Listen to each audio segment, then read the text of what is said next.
As a Yellowstone Park ranger, you expect injuries, even deaths. You don't expect a hiker to dissolve to bone fragments in 11 minutes beside a boiling pool and then be ordered to cover it all up. These are 3 true horror stories from Yellowstone's restricted zones. Subscribe if you're new and tell me in the comments where you're listening from. In September 2017, we found a campsite in the THOROFARE, the most remote spot in the lower 48. Tent intact, fire still warm, hikers' boots lined up neatly outside. But the sleeping bag had been ripped open from the inside, and something had dragged him 12 miles through wilderness we're not allowed to follow into. I'm Ranger Mike Torres. I've worked Yellowstone's backcountry for 9 years. The THOROFARE region is as remote as it gets in the continental United States. 23 miles from the nearest road, no cell service, no trails most people know about. When Daniel Kern missed his checkout by 48 hours, I knew something was wrong. Daniel was experienced, former military. He'd done solo trips across Alaska. He doesn't just not show up. We hiked into his permitted site, T-47, deep in the THOROFARE Valley. It took us 6 hours. When we arrived, the scene made no sense. The tent was standing, stakes in the ground, no damage to the fabric. The campfire had warm coals. I touched them. They were still orange underneath the ash, maybe 2-3 hours old. Daniel's boots were outside the tent door, placed neatly side by side, laces tucked in. But inside the tent, his sleeping bag was shredded, not cut, ripped from the inside out. Insulation scattered everywhere like something clawed its way out in a panic. No blood, no drag marks, no sign of struggle, just gone. Then I saw the footprints leading northwest from the campsite. A clear trail pressed into soft soil near the creek, barefoot, bipedal, but wrong. 18 inches long, 6 toes instead of 5. The heel strike was deep. Whatever made these weighed 400 pounds, minimum. And the stride length, 9 feet between prints. No human walks like that, no bear either. These were bipedal, heel to toe, perfectly spaced. I measured 3 prints before my supervisor radioed and told me to stop documenting. The tracks led towards Heart Lake Thermal Area, a restricted geothermal zone. We're not authorized to enter without permits and hazmat protocols. I found Daniel's satellite communicator near the trail, still powered on, battery at 34%. The last message he sent was timestamped 3:47 AM, 9 hours before we arrived. It read, "Something's walking circles around tent, breathing heavy, smells like sulfur and rot. It's not leaving. If you find this," and then the message cut off mid-sentence. We called in K9 units. The dogs tracked Daniel's scent in the thermal boundary, then refused to go further. One dog whimpered, pulled his handler backwards, and vomited in the grass. The handler said he'd never seen that behaviour in 8 years of search work. We tried thermal imaging from a helicopter. At 4:32 PM, the camera picked up a large heat signature moving through the restricted zone. Bipedal movement pattern, but the temperature read 112 degrees Fahrenheit. Human core temperature is 98.6. The signature moved deeper into the thermal field, then vanished near a cluster of fumaroles. Search and rescue called it off after 3 days. Official reason? Hazardous geothermal conditions. 16 days later, a pair of backpackers found Daniel's body at the edge of Yellowstone Lake, 12 miles northwest of his campsite. Cause of death? Extreme thermal burns covering 60% of his body. But here's what doesn't make sense. Daniel was found on land, dry land. The nearest thermal pool was 400 yards away. The coroner noticed something else. Burns consisted with prolonged exposure to 180-degree plus water. The victim's lungs contained forest soil, not water. He was breathing when the burns occurred. Daniel's hands were clenched into fists. Forensics found bark splinters and pine needles embedded deep under his fingernails, like he'd been clawing at trees, digging himself, dragging himself, trying to hold on to something while he was being pulled. My incident report included the footprints, the satellite message, and the thermal signature. It was returned to me 3 days later with entire sections redacted. The official report reads, Hiker Daniel Kearns strayed into thermal area during night, suffered fatal burns, became disorientated and expired due to exposure. There was no mention of the footprints, no mention of the message, no mention of what the helicopter saw. Art Lake thermal area was closed 2 weeks later. New signs posted. Extreme geological hazard. No entry. It's still closed. I still have no idea what walked circles around Daniel Kearns' tent that night, but the footprints we found, they weren't human, and they weren't grizzly, wolf or mountain lion either. The thermal signature we tracked, it was running 112 degrees, hot enough to burn skin on contact. And the thing that haunts me the most, when we found Daniel 12 miles away, his watch was still running. The coroner put his time of death at 4:23 a.m, but we found warm coals at his campsite at 1 p.m. 9 hours later, someone or something kept that fire going long after Daniel was already dead. If that had been the only time something in Yellowstone operated on rules that didn't make sense, I might have slept again. But the next incident didn't just scare one ranger, it shut down the NORRIS Basin for 6 months, and the Park Service have never explained why. Story 2, the thing that climbed out of the superheated vent at NORRIS and what it did to the ranger who saw it happen. NORRIS Basin has been closed to the public for 5 years. The official reason? Infrastructure maintenance. The real reason? In March 2019, something climbed out of a 459-degree fissure, and it was still breathing. Ranger Sarah McGregor was working night patrol when the seismic alarms triggered at 2:34 a.m. A new thermal fissure had opened in the NORRIS Back Basin restricted area, 140 feet long, venting superheated steam at over 380 degrees. Sarah suited up into her thermal gear and a respirator, then hiked into the back country to assess the damage. NORRIS is the hottest geothermal area in Yellowstone. Research drilling found temperatures of 459 degrees at barely 1,000 feet down. New vents open without warning, geysers appear overnight. The ground is unstable, acidic, and unforgiving. Sarah knew the protocols: stay 50 yards back, document the vent, radio the data to the geologist on call. She got within 50 yards when the steam pressure suddenly dropped. The venting stopped, completely silenced for 18 seconds. Then she heard scraping, metal on rock, coming from inside the fissure. Sarah's report, later confiscated, describes what happened next. Something pulled itself up from the vent. It was humanoid, roughly 7 feet tall. Its skin was blackened and cracked, like charred wood left in the fire too long. No visible eyes, just smooth, heat-distorted tissue where a face should be. But its head turned towards her, like it was looking at her. Its hands ended in fingers that bent wrong, too many joints, but to the ends like claws. The air around it shimmered with heat distortion. Sarah estimated its body temperature at over 400 degrees based on the ripple effect, and it moved in jerking motions, like it was remembering how to walk. Sarah keyed her radio. "I need backup at the porcelain basin. "Something's came out of the new vent," dispatch replied.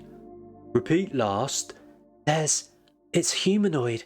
It's walking towards me. It's on fire, but it's not burning." The thing stopped 30 feet from her. It opened its mouth. No sound came out. But Sarah's radio erupted with a high-pitched frequency that made her ears ring and her vision blur. Later analysis identified the sound, 19.8 kilohertz, just below the threshold of human hearing. Sustained exposure causes nausea, disorientation, and nosebleeds. Sarah got all three. She staggered backwards, blood running from her nose, and the entity turned slowly and walked into the forest. It left scorched footprints in the soil, 16 inches long, 5-toed but elongated, smoking where it stepped. Backup arrived 3:12 a.m. They found Sarah sitting on a rock, bloody tissue pressed to her nose, staring at the trail of burned vegetation leading into the woods. The footprints were still hot. Thermal camera read 340 degrees, 4 minutes after the thing had passed. A helicopter deployed at 4:17 a.m. tracked a heat signature 1.2 miles into the backcountry, moving towards Grizzly Lake. Then the signal vanished. Not faded, vanished, like it stepped into another world. Sarah's body cam footage was confiscated within an hour. She was told the thermal interference corrupted the file. She was placed on medical leave for thermal exposure and exhaustion. The psychiatric evaluation noted, patient insists entity made eye contact despite having no visible eyes. Patient reports recurring dreams of walking through the fire and waking with spontaneous nosebleeds. Norris Geisen Basin was closed to the public that morning at 6 a.m. The closure was extended indefinitely. It's been 5 years. The official explanation is still infrastructure assessment, but the infrastructure is fine. They're not assessing anything. They're making sure no one sees what's out there. Before she quit, Sarah researched old ranger logs.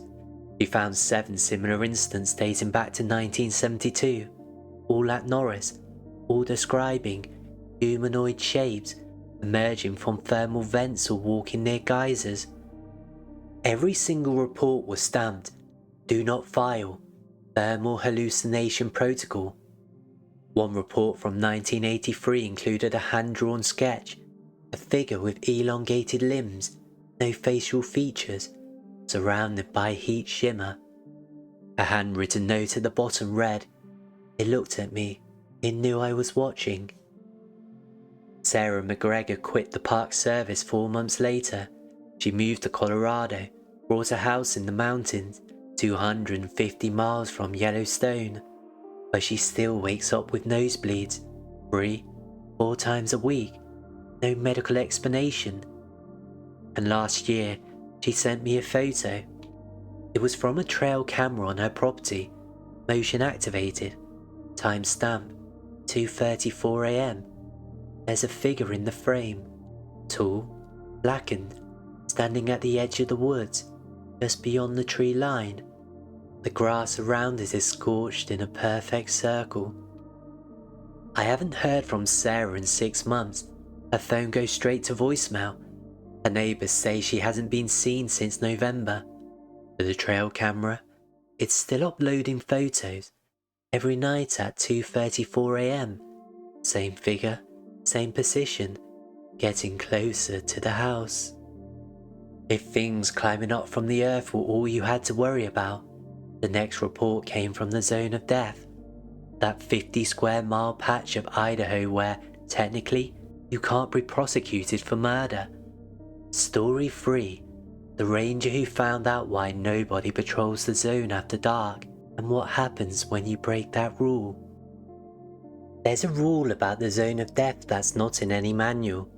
Rangers don't patrol after sunset, ever. In 2021, a rookie asked why. His supervisor said, because the people who tried don't file reports anymore. They just stop coming back the same. The Zone of Death is a 50 square mile section of Yellowstone that sits in Idaho. Due to legal loophole in the Constitution, crimes committed there can't be prosecuted. No jury can be seated. No trial can be held. It's the most remote, least patrolled area of the park, and there's a reason for that. Ranger Alex Mercer was 3 weeks into his assignment when he got perimeter patrol duty. His supervisor, Cole Bennett, gave him the briefing. You check the boundary markers, you log any campers, you're out before dark, no exceptions. Alex laughed. What? You think the legal loophole makes it haunted? Cole didn't smile. I think there's a reason nobody's tested the loophole. Be out by sunset. Alex's truck broke down at 6:47 p.m, 4 miles inside the zone boundary. Sunset was at 7:12 p.m. He radioed Cole. Alternator's dead. I'm gonna be here till morning. Cole's voice came back sharp. Negative. You walk out now. I'll meet you at the boundary. It's 4 miles, Cole. I'll be fine overnight. Alex, listen to me very carefully. You do not stay in the zone after dark. Walk out now. Alex locked the truck doors and settled in. I'll be fine. I'll see you at dawn. At 8:54 p.m, full dark, Alex's radio crackled. Cole, I'm hearing something outside. It sounds like footsteps, multiple people walking circles around the truck. Can you see them? No, it's too dark, but hold on. Silence for 10 seconds. Cole, there's someone at the window. What do you see? It's wearing a ranger uniform. It looks like you. Cole's voice went cold. I'm 4 miles away from the boundary. Lock your doors and do not open them. It's knocking, Cole. It's saying my name. It wants me to unlock the door. Do not. It says there's been a bear attack. It says it needs my help. It sounds exactly like you, Cole. At 11:03 p.m, Alex's radio transmitted again, but it wasn't his voice. It was multiple voices, overlapping, distorted. Let us in, Alex. We're rangers, Alex. Open the door, Alex. We need to talk to you. It's protocol, Alex. Then Alex's voice, calm. Okay, I'm opening the door. Cole screamed into the radio. Negative, Alex, do not. The sound of the truck door opening, gravel crunching, footsteps, multiple people walking, and Alex's voice again, steady and emotionless. Oh, I see now. Okay. The transmission ended. Cole and 2 other rangers reached the truck at dawn. The driver's door was standing open, keys in the ignition, engine cold. No signs of struggle, no blood, no tracks in the dirt around the vehicle. Alex's equipment, radio, weapon, flashlight, was laid out in a perfect line on the hood. His ranger badge was lying face down in the dirt, 20 feet from the truck. At 9 a.m, Ike reported a ranger acting strange 6 miles deeper into the zone. Cole's team found Alex standing in a meadow, staring at trees. He didn't respond when they called his name. His eyes were open, unblinking. When they got close, he turned slowly and said, They said I passed the test. They said I can stay. They escorted him out. During the entire hike, he didn't speak except to repeat over and over, I can stay now. I can stay. Alex was hospitalized for acute dissociative episode. The psychiatric eval noted, patient exhibits flat affect, repetitive speech, and insistence that they are waiting for him in the zone. He was discharged after 6 days. He quit the park service the next morning. 3 months later, Alex drove back to Yellowstone, hiked into the zone, and vanished. Search and rescue called it off after 72 hours. No viable leads. Alex Mercer was found 8 months later. Backpacker reported seeing a ranger in the zone, off trail, just standing in the trees. Search and rescue hiked in. They found Alex's body in a clearing. He'd been there for weeks. Animals hadn't touched him.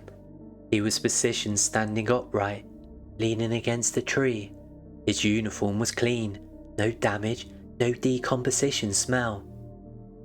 But when the coroner examined him, she found something that made the investigation stop cold. Alex's cause of death was exposure and starvation, but his lungs were full of ash, volcanic ash, the kind that comes from geothermal vents. The closest active vent is 11 miles from where they found him, and his boots, the treads were completely melted off, like he'd been walking on something hot enough to liquefy rubber. Cole Bennett still works at Yellowstone. He still patrols the zone boundary, but he's out by 6 p.m. every single day, because 2 weeks ago he got a radio transmission at 11:03 p.m. the same time Alex opened his truck door. It was Alex's voice, crystal clear. All it said was, "Cole, I can see you from here. They're asking about you. Should I tell them you're coming?" Cole didn't respond. He hasn't patrolled the zone since. Last week, the Park Service quietly installed a 12-foot fence along the entire zone boundary. They say it's for bear management. The bears don't need a fence that high, and the gate, it's locked from the outside, like they're not trying to keep something out, they're trying to keep something in.